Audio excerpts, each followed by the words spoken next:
New article about surrogate mothers in Elle magazine is stirring up controversy. They call it the fertility industry's best kept secret. The growing number of women who are choosing to use surrogates for social rather than medical reasons. ABC's Paula Ferris has the story. For most women, carrying your own baby is the ultimate joy, seen time and time again in movies like What to Expect When You're Expecting. It's a girl. But a surprising article in the May issue of Elle magazine reveals more and more women are turning to surrogates, not because they can't conceive, but because they don't want to. It's a phenomenon some are calling social surrogacy. This is a wonderful opportunity for women to have more choices. Dr. Sarah Juddy runs an agency that matches surrogates with women who have non-medical reasons for not wanting to carry their own babies.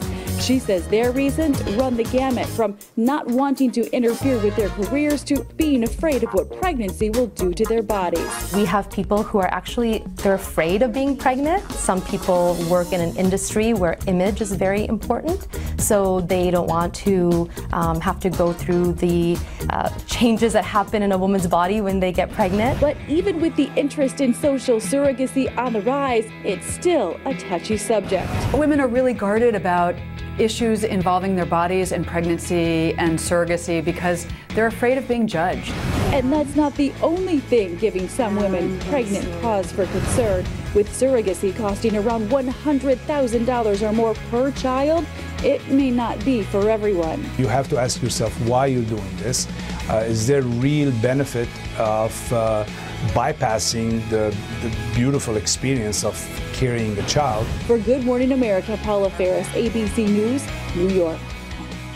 Joining us now, Jen Ashton. Dr. Jen Ashton, our ABC News senior medical contributor. I know you want to weigh in on this. How common is this? Not common at all, you guys. Yeah. In 2012, there were just about 2,000 of these social surrogacies. This is not even legal in every state in the country, so it's really, really rare. And there are some guidelines from the American Society for Reproductive Medicine. I want to read them here now. It says the surrogate should only be used when a true medical condition precludes the intended parent from carrying a pregnancy or would pose a significant risk of death or harm to the woman or the fetus. Now these are just guidelines. They're not binding. Should they be binding?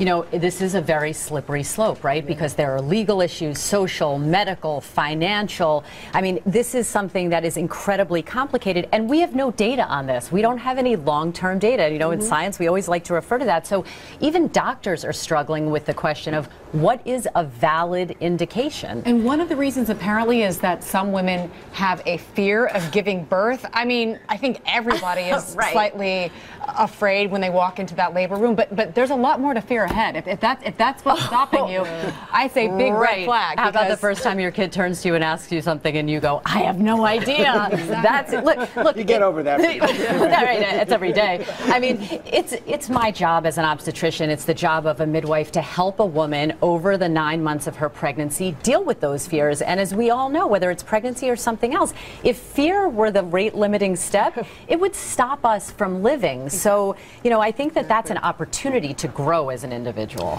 And critics have said that, you know, this is just selfish and frivolous. So what do you say to them? Right. I mean, the question is it the epitome of, by the way. Right. Yeah. Is it the epitome of vanity, selfishness, or is it the way of the future? And the fact of the matter is, as an obstetrician, I can't pass judgment. As a mom, I cannot wrap my brain around this, but the fact is not everyone's cut out to be a parent. And carrying a baby does not a mother make. There's foster parents, step parents, adoptive parents. They are just as much of a mother as the person who carried the baby. Well said.